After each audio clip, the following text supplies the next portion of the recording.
অ তুমি সত্যব্ৰত মুখ্যৰ সাধন সৰ্বকালে থাকা স্বামী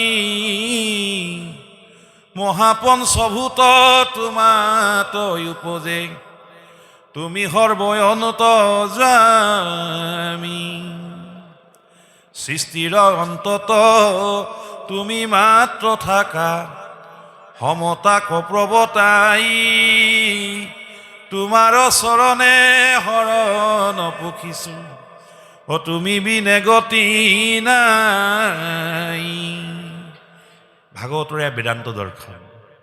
বেদান্ত দৰ্শন মানে য'ত আত্মা ঈশ্বৰেই সৰ্বশ্ৰেষ্ঠ, পুৰুষজনেই সৰ্বশ্ৰেষ্ঠ। লগে লগে সাংখ্য দৰ্শনৰ কথা আহিছে যে প্ৰকৃতি আশ্ৰয় আদি বৃক্ষ সুখ দুখ দুই ফল তিনি গুণে মূল অৰ্থে চাৰি ৰস শিপাই ইন্দ্ৰিয় বল ছয় উৰ্মি আত্মা সপ্ত ধাতু চাল শাখাই অস্ত্ৰ প্ৰকৃতি দশ বায়ু পাত জীৱ ইষ দুই পক্ষী পৰি থাকে নীতি। আমি অজ্ঞানবশত জীৱাত্মাসকলে পৰমাত্মা বস্তুক দেখা নাপাওঁ আৰু এই অজ্ঞানটো হৈছে মায়া। এই মায়া কি বস্তু? অবস্তুক দেখাব বস্তু কয়া বৰি সেহিকে মুহুৰ মায়া জানা নিষ্ট কৰি। যিটো তত্ত্ব কথা নহয়, যিটো সাৰ কথা নহয়, সেইটোক সাৰ বুলি দেখুৱাটো হৈছে মায়া। মোৰ মায়া মোৰ ছোৱালীজনী, মোৰ পৰিবাৰ, কিন্তু মোৰ মৃত্যুৰ সময়ত মোৰ ছোৱালীজনীয়ে, মোৰ ল'ৰাটোৱে, মোৰ পৰিবাৰে মোক ৰাখিব পাৰিবনে? কোনেও নোৱাৰে। তেতিয়াহ'লে আমি সেই বস্তুটোক সাৰ বুলি ভাবি থকাৰ কিবা অৰ্থ আছে নেকি? আমাৰ বহুত টকা পইচা সম্পত্তি আছে, গাড়ী ঘোঁৰা কিবা কিবি বহুত আছে। মৃত্যু যেতিয়া ওচৰ চাপিব তেতিয়া সেই টকা পইচা কিবা কিবি আমাক ৰাখিব পাৰিব নি? তেতিয়াহ'লে সেইবিলাক সাৰ বস্তু হয় জানো? এইবিলাক বস্তু দৰকাৰী বস্তু, জীৱনটো চলিবৰ কাৰণে লাগে, কিন্তু সাৰ বস্তু নহয়। গতিকে সাৰ বস্তু কি? আত্মাত, মনত, দেহত আধ্যাত্মিক ভাৱ উৎপন্ন কৰা। আধ্যাত্ম যি ভাৱ, এই ভাৱে হৈছে ঈশ্বৰ ভাৱ। অধিযোগ আত্মা যোগ স্নিক প্ৰত্যয়, এই হৈছে আধ্যাত্মিক। আধ্যাত্মিক ভাৱ জাগ্ৰত হোৱাৰ বাবে কংসই সপোনত শুওঁতে খাওঁতে ইমান ঈশ্বৰৰ নাম ল'লে, তেওঁ আত্মাত আধ্যাত্মিক ভাৱ জাগ্ৰত হ'ল, কেৱল মাত্ৰ ভগৱানকে দেখে। ভয়তে আগতে দেখে কৃষ্ণক সদায়, সেহিটো কৃষ্ণৰ ৰূপ পাইলা কংসৰাই। কংস আমি ৰাসবিলাকত দেখোঁ নহয়, ডিঙিতে পাতিবলৈ আহে কৃষ্ণই চাৰিওফালৰ পৰা, মানে শুই থাকোঁতেও কৃষ্ণকে দেখে। এই ভাৱটো যেতিয়ালৈকে নাহে তেতিয়া আমি কৃষ্ণৰ ৰূপ পাব নোৱাৰোঁ। কংসৰ এই ভাৱটো অহাৰ কাৰণে কংসয়ো পৰম গতি সাৰূপ্য মুক্তি লাভ কৰিছিল। এই পঞ্চ প্ৰকাৰৰ মুক্তিৰ ভিতৰত কংসই সাৰূপ্য মুক্তি পাইছিল। দশম স্কন্ধ ভাগৱতত এটা প্ৰতিপাদ্য বিষয় হৈছে মৃত্যুৰ কথাটো। যেতিয়া কংসই দৈৱকীক চুলিত ধৰি টানি চোঁচৰাই নিছিল যে তই মোৰ কালবৰী তোক বধ কৰিলেহে মোৰ শান্তি হ'ব, তেতিয়া বসুদেৱে তেওঁৰ হাতত ধৰি কৈছিল, কি ক'লে? যে আজি হওক মৃত্যু নতো সতেক অন্তৰ, অৱশ্যে মৰণ আছে সবে জগতৰ। যে আজি তোমাৰ মৃত্যু হোৱা নাই, কিন্তু 100 বছৰ পিছত হ'লেও কংস তোমাৰ মৃত্যু আছে। দুৰন্ত মৃত্যুৰ হাত নেৰাই একোমতে, তনু উপজন্তে মৃত্যু উপজে লগতে। তোমাৰ দেহটো যেতিয়া জন্ম হ'ল, মৃত্যুটো তোমাৰ লগত লাগি আহিছে।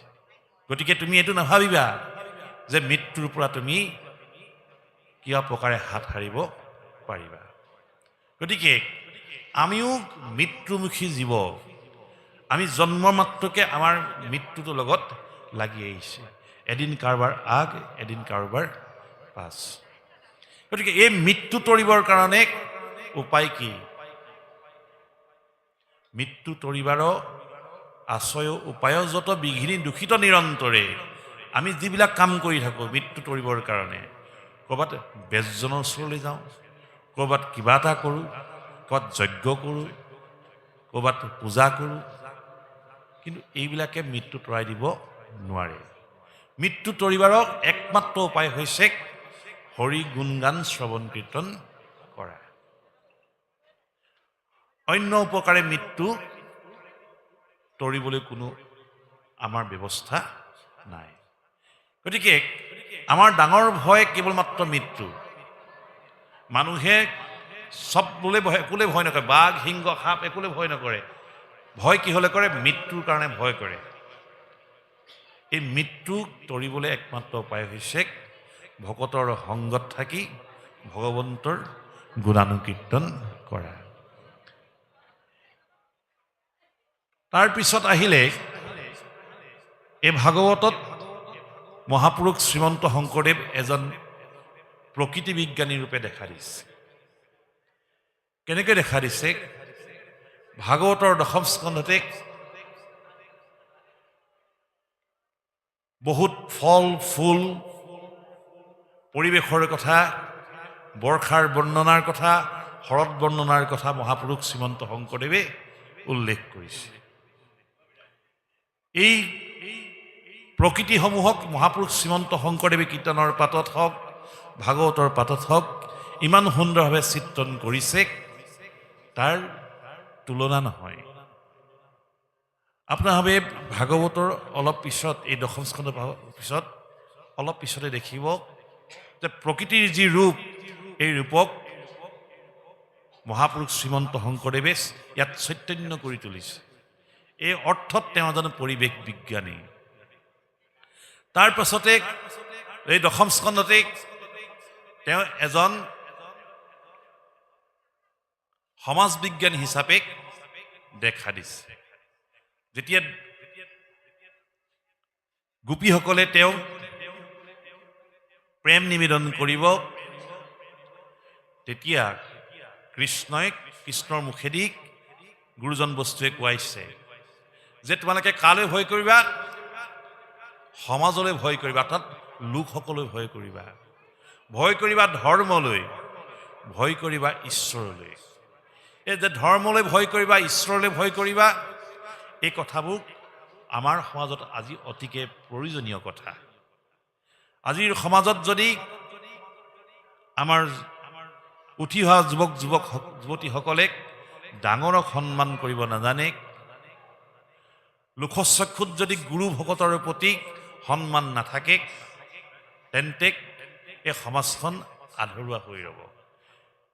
দেউতাক মাকক যদি শ্ৰদ্ধা কৰিব নোৱাৰে, সন্মান দেখাব নোৱাৰে, তেন্তে এই সমাজবোৰ আমাৰ আধৰুৱা হৈ থাকিব। এই কথাও মহাপুৰুষ শ্ৰীমন্ত শংকৰদেৱে ইয়াৰ মাজত উল্লেখ কৰিব। তাৰ পাছত তেখেত এজন দুৰ্দান্ত যোদ্ধাৰ ৰূপত এই দশম স্কন্ধতে দেখা দিব। আমাৰ এটম বোমৰ কথা আজি 1952 চনত চৰ্চা হৈছে, কিন্তু মহাপুৰুষ শ্ৰীমন্ত শংকৰদেৱে এই দশমৰ পাততে পাৰমাণৱিক শক্তিৰ কথা, এটম বোমৰ কথা, নিউক্লিয়াৰ ৱাৰৰ কথা, কেমিকেল যুদ্ধৰ কথা সকলোবিলাক উল্লেখ কৰিছে। এইবিলাক লাহে লাহে পঢ়ি গ'লে পাই থাকিব। যে কি নহওক, কংসৰ কাৰাগাৰত কৃষ্ণৰ জন্ম হ'ল। কৃষ্ণ জন্ম হোৱাৰ লগে লগে প্ৰকৃতি সুন্দৰ হৈ পৰিল, পৰিৱেশ নিকা হ'ল। এতিয়া তাৰপিছতে আহিলে পুতনা বধ, চক্ৰবাত অসুৰৰ বধ। প্ৰথমতেই পুতনাক বধ কৰি তেওঁ লোভ দূৰ কৰিছে, লৱণো চুৰ কৰি তেওঁ লালসা আঁতৰ কৰিছে। চক্ৰবাতক বধ কৰি তেওঁ মমতা আঁতৰাইছে। ৰাসক্ৰিয়া কৰি গুৰু কৃপা পাইছে। কংসক বধ কৰি দুৰ্মতি নাশন কৰিছে। এনেদৰে এনেকুৱা এখন সমাজ সৃষ্টি কৰিছে, যিখন সমাজত কোনো নিচ নাই, কোনো উচ্চ নাই, কোনো জাতি নাই, কোনো ধৰ্ম নাই, কোনো বিভেদ নাই। মহাপুৰুষ শ্ৰীমন্ত শংকৰদেৱেও সেয়েহে ইয়াত কিৰাত কছাৰী গাৰো খাচিমিৰি যৱন কংক কোৱাল অসম ৰজক মুলুক তুৰুক কোৱাচন লেচ চন্দাল আনু যতনেৰে কৃষ্ণ সেৱা কৰি সংগত পবিত্ৰ হয় ভকতি লভিয়া মুকুতি ভৰিয়া সুখে স্বৰ্গ কচলয়। এই কিৰাত কছাৰী গাৰো খাচিমিৰি যিমানবিলাক আমাৰ জনগোষ্ঠী আছে, সকলোকে মহাপুৰুষ শ্ৰীমন্ত শংকৰদেৱে আমাক এক কৰি থৈ গ'ল। তেওঁ আমাক কৃষ্টি দিলে, ধৰ্ম দিলে, জ্ঞান দিলে, ভাষা দিলে, সংস্কৃতি দিলে। তেওঁ দিয়া নাই কি? তেওঁ সকলোবিলাক আমাক দি গ'ল। কিন্তু আমি আমাৰ কৰ্তব্যৰ পৰা বিচলিত হ'ব নালাগে। আমি বিচলিত কেতিয়া হ'ম? কেৱল মাত্ৰ যেতিয়া স্বাৰ্থৰ কাৰণে কৰ্ম কৰিম। য'ত স্বাৰ্থ থাকে তাত ভগৱন্ত কেতিয়াও নাথাকে। বাসনা বা কামনা কৰি যদি আমি কৰ্ম কৰোঁ, তেতিয়া ঈশ্বৰে আমাক কেতিয়াও লগ নিদিয়ে। ঈশ্বৰ ভাৱনাই আমাক লগ নিদিয়ে। আৰু প্ৰথম ঈশ্বৰক বা ভগৱানক ভাল পোৱাটোৱে হৈছে মানুহক ভাল পাবলৈ শিকা। To love humanity, to love human is to love God. মানুহক ভাল পোৱা, জীৱ জন্তুক ভাল পোৱা, তেতিয়াই কি হ'ব? ঈশ্বৰক ভাল পোৱা হ'ব। মোৰ গাত অকণমান বল থাকিলেই যেনেকৈ কংসৰ দৰে চবফালে মহতিয়াই থাকিব নাপায়। শ্বেক্সপিয়াৰৰ এখন গ্ৰন্থ আছে, নাটক আছে, এজ ইউ লাইক ইট। তাত তেখেতে এটা কথা উল্লেখ কৰিছে, it is pleasant to have giant strength. আমাৰ গাত অযুত শক্তি থকাটো খুব ভাল কথা, সন্তোষ কথা। But to use it like giant, কিন্তু ইয়াক যদি আমি জায়েণ্ট অৰ্থাৎ দৈত্য বা পিশাচৰৰ দৰে ব্যৱহাৰ কৰোঁ, ইজ ভেৰি ডেঞ্জাৰাছ। এইটো খুব বিপদজনক কথা। তুমি হৃদয়বান হোৱা, ধন্যবাদ দিয়া ঈশ্বৰক, কৃতজ্ঞতা জ্ঞাপন কৰা। ঈশ্বৰে মোক শক্তি দিছে, শ্ৰৱণ শক্তি দিছে, চলন শক্তি দিছে, বাক শক্তি দিছে, কৰ্ম কৰিবৰ কাৰণে সকলোবিলাক দিছে। ঈশ্বৰৰ প্ৰতি তুমি সদয় হোৱা। তোমাক জোৰ দিছে, এই জোৰটোৱে সমাজৰ কল্যাণৰ হকে কাম কৰে। যদি এই জোৰবিলাকক আমি আসুৰিক অৰ্থত ব্যৱহাৰ কৰোঁ, বুকুখন যদি অকণমান আগলৈ ফিদাই ফিদাই কথা কওঁ, তেন্তে সমাজ নৰব, কৃষ্ণ সংস্কৃতিয়ে আয়াত গা কৰি নুঠিব, অপসংস্কৃতিৰ সৃষ্টি হ'ব, যাৰ ফলত উঠি অহা প্ৰজন্মই কোনো ধৰণৰ আধ্যাত্মিক চিন্তাধাৰাৰ পুষ্ট এখন সমাজ গঠন কৰিব নোৱাৰিব। গতিকে দশম স্কন্ধতে আমাক কৈছে যে নাম ভজ, নাম চিন্ত, নাম কৰ সাৰ, অনন্ত কৃষ্ণৰ নাম মহিমা অপাৰ। যিজন কৃষ্ণ ইয়াত জন্ম হৈছে, সেই কৃষ্ণজনৰ মহিমা কিন্তু অপাৰ, কোনোদিনাখনে তুমি পাৰ নোপোৱা। হে প্ৰভুসকল, আপোনালোকে চিন্তা কৰকচোন, এজন ব্যক্তিৰ গাত যিখিনি গুণ আছে, সেই একে গুণে ঈশ্বৰৰ গাতো আছে। অনিমা, লঘিমা, প্ৰাকৃতি, প্ৰকাম্যা, এই সকলোবিলাক গুণ, অষ্ট প্ৰকৃতিৰ যি গুণ, এই সকলোবিলাক মানুহৰ গাত থাকে। কোনোজন ব্যক্তি খুব পঢ়া শুনা জ্ঞানী ব্যক্তিও কেতিয়াবা একেবাৰে সৰু হৈ দিব পাৰিব লাগে। কোনোবাজন এনে ঠাই আহিব, একো নজনা ব্যক্তিজনে মই সকলো জানো হ'ব লাগিব। যেনেকৈ কংসক মাৰিবলৈ হওঁতে কৃষ্ণৰ লঘিমাক গুণক আশ্চৰ্যা কৃষ্ণদেৱে, কংসৰ উচিত মঞ্চে উঠিলন্ত দেৱে। আমি এইটো ক'ব নোৱাৰো যে কৃষ্ণই একেবাৰে পাতল হৈ মাখিজনী হৈ উঠি হ'ল বুলি আমি ক'ব নোৱাৰোঁ। আমাৰ দৃষ্টিত সেইটো নহয়। অৰ্থাৎ তেওঁ অতি বিনম্ৰতাৰে, একেবাৰে দাস্যভাৱেৰে কংসক বধ কৰিছে। যদি কংসৰ দৰে কৃষ্ণয়েও গুৰু গোসাঁই নামানিলেহেঁতেন তেন্তে কৃষ্ণক আমি কেতিয়াও ঈশ্বৰ হিচাপে প্ৰতিষ্ঠা কৰিব নোৱাৰিলোহেঁতেন। এতিয়া সেয়েহে কৃষ্ণ ঈশ্বৰ। কৃষ্ণ শব্দটোত আমি কোৱাৰ লগে লগে আনন্দ পাওঁ। কৃষ্ণ নামটো লোৱাৰ লগে লগে আমাৰ হৃদয়ত 6টা চক্ৰ সক্ৰিয় হৈ উঠে। এই শৰীৰত আমাৰ 6টা চক্ৰ আছে। এই 6টা চক্ৰক কৃষ্ণ নামেৰেহে সক্ৰিয় কৰিব পৰা হয়। যিসকলে এই কৃষ্ণ নামৰ যোগেদি 6 চক্ৰক সক্ৰিয় কৰিছে সেইসকলে না মৃত্যু ভয় না বেলেগ কিবা ভয় তেওঁলোকক ভয়াত্ৰ কৰিব পাৰিব। কাৰণ ঈশ্বৰৰ নাম ৰাম নামে হওক সঞ্জীৱনী সুধা স্বৰূপ।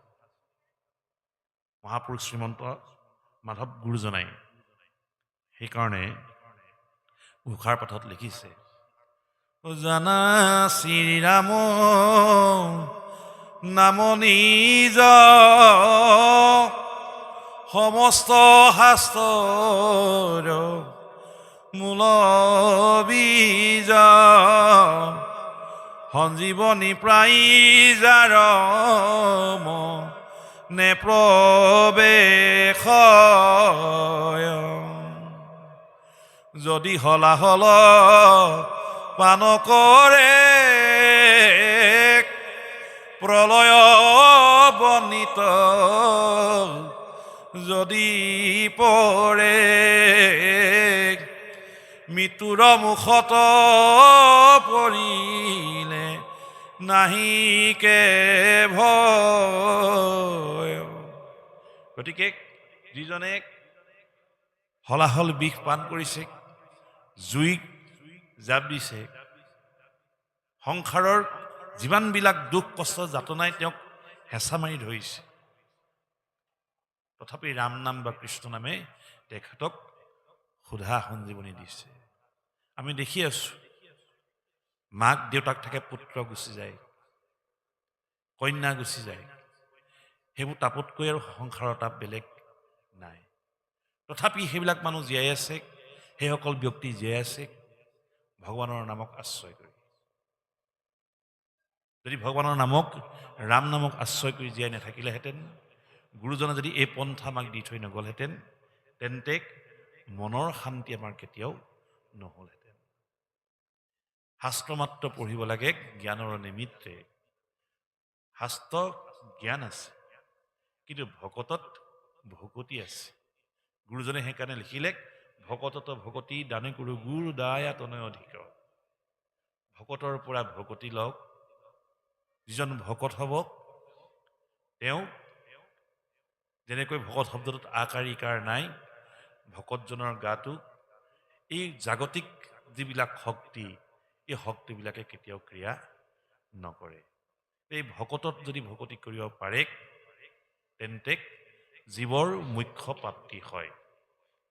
আৰু যদি ভকতক ঈশ্বৰ জ্ঞান কৰিব নোৱাৰে তেন্তে কেতিয়াও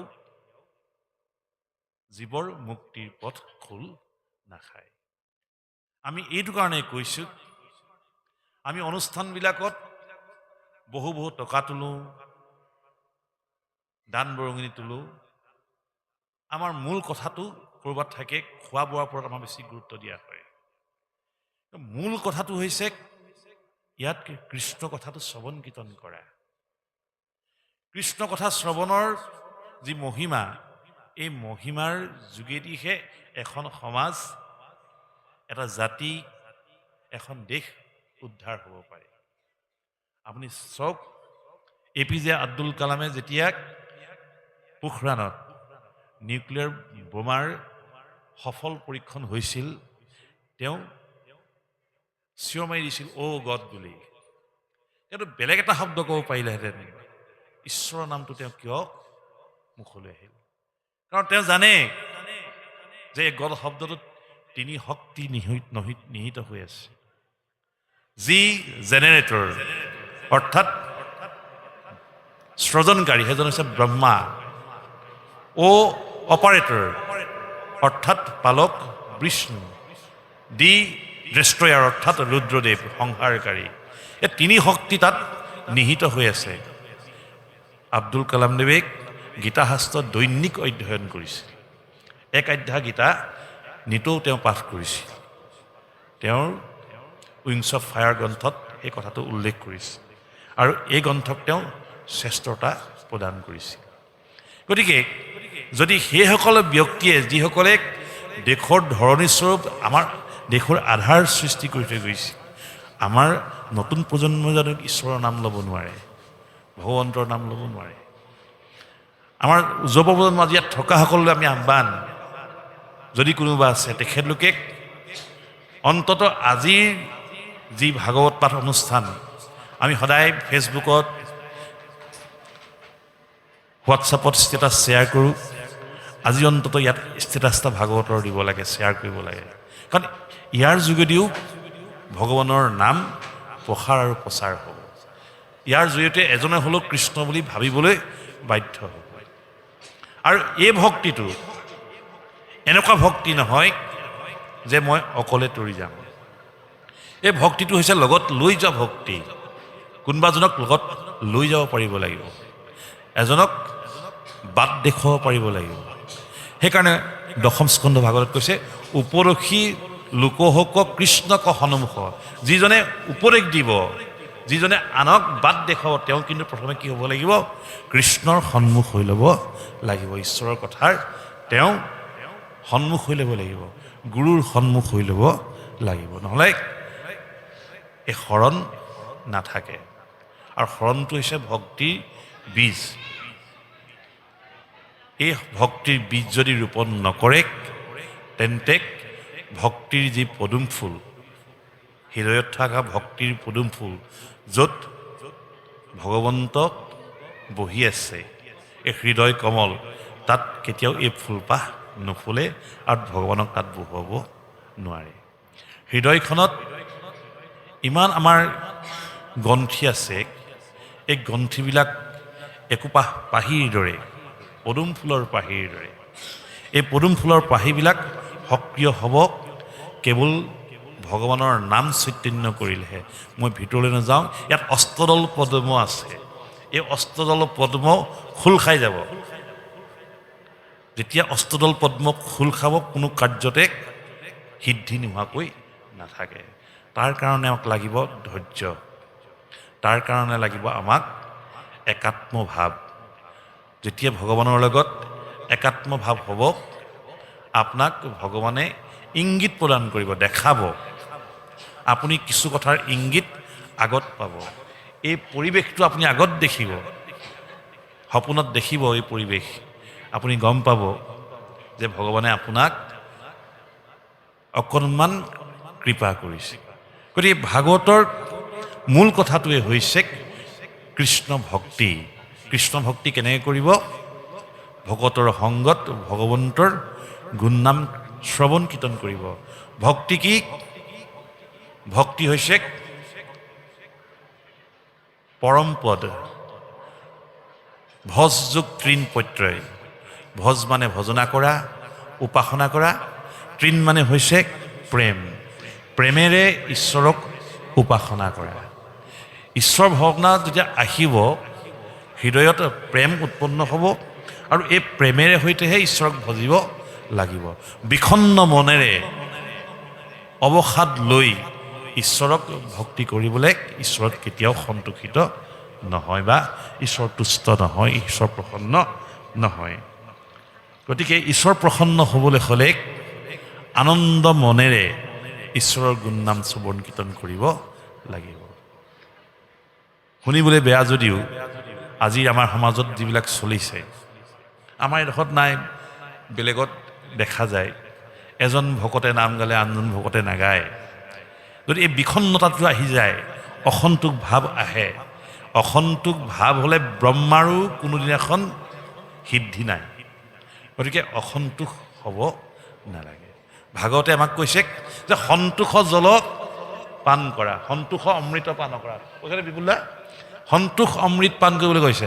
আটাইতকৈ অমৃত বস্তুতে সন্তোষ। পালেও সন্তোষ, নাপালেও সন্তোষ। কোনোবাই দিলেও সন্তোষ, নিদিলেও সন্তোষ। তোমাক ভাল বুলি কৈছে তাতো সন্তোষ, বেয়া বুলি কৈছে তাতো সন্তোষ।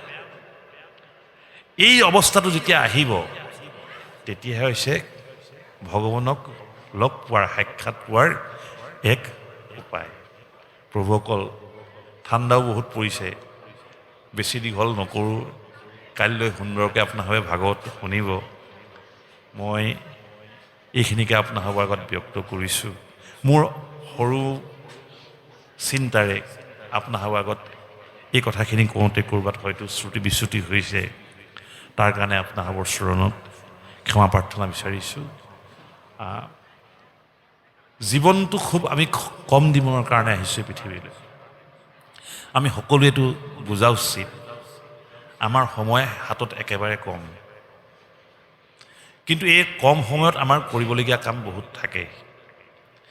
এই কৰিবলগীয়া কামবোৰ আমি সময়ত কৰিব লাগিব। যদি সময়মতে আমি কাম নকৰোঁ, তাৰপিছত ধৰফৰাই থাকিলেও আমাৰ জীৱনত কোনোদিনাখনে আমি সেই সময় ঘূৰাই নাপাওঁ। গতিকে ঈশ্বৰৰ নাম ল'বলৈ, ঈশ্বৰৰ ভাৱনা মনলৈ আনিবলৈ ইয়াত কোনো এজ বাৰ নাই। আমি মাত্ৰ ঈশ্বৰৰ নাম ল'ব লাগে। ভাল হওক বেয়া হওক সেয়া তেওঁৰ ওপৰত। এই ফল কি পাওঁ কি নাপাওঁ এই পিছৰ কথা, কিন্তু ভকতৰ সংগত ভগৱন্তৰ গুণনাম শ্ৰৱণ কীৰ্তন কৰিব লাগে। কাৰণ হাতে বাটে কৈত মিলয় ৰণ, জানিয়া নেৰিবা হৰি চৰণ। কোনখিনি সময়ত আমাৰ মৃত্যু আহি পায়হি, উপস্থিত হয়, আমি কোনো নাজানো। গতিকে এই আমাৰ সময় থাকোঁতেই আমি যেতিয়া জীৱটো আছে, এইখিনি সময়ত যাতে ঈশ্বৰৰ নাম কোনো কালে কস্মিন কালেও স্খলন নহয়। ঈশ্বৰৰ নাম নামঘৰত আহি গাবও নালাগে, গা ধুই গাব নালাগে, গা নুধুই গাব নালাগে। ঈশ্বৰৰ নাম অহৰহ অহাৰ যে ব্যৱস্থা, এই ব্যৱস্থাক সকলোৱে কৰিব পাৰে। পিতৃ মাতৃয়ে আমাৰ ছাত্ৰসকলক, সন্তানসকলক শিকক, গাটো ধুই ধূপডাল অন্তত ঈশ্বৰৰ নামত অৰ্পণ কৰি জ্বলাওক। গুৰু এজনক দেখিলে, ভকত এজনক দেখিলে এভাগ সেৱা কৰিবলৈ শিকক। কৃষ্টি সংস্কৃতিৰ প্ৰতি শ্ৰদ্ধা কৰিবলৈ শিকক। এনে কৰিলে কি হ'ব, মনত কৃষ্ণ ভাৱনা আহি যাব। কৃষ্ণ ভাৱনা অহাৰ লগে লগে আন অসৎ চিন্তা, বেয়া কাম এইবিলাকৰ পৰা আমাৰ সন্তানসকলো দূৰত থাকিব।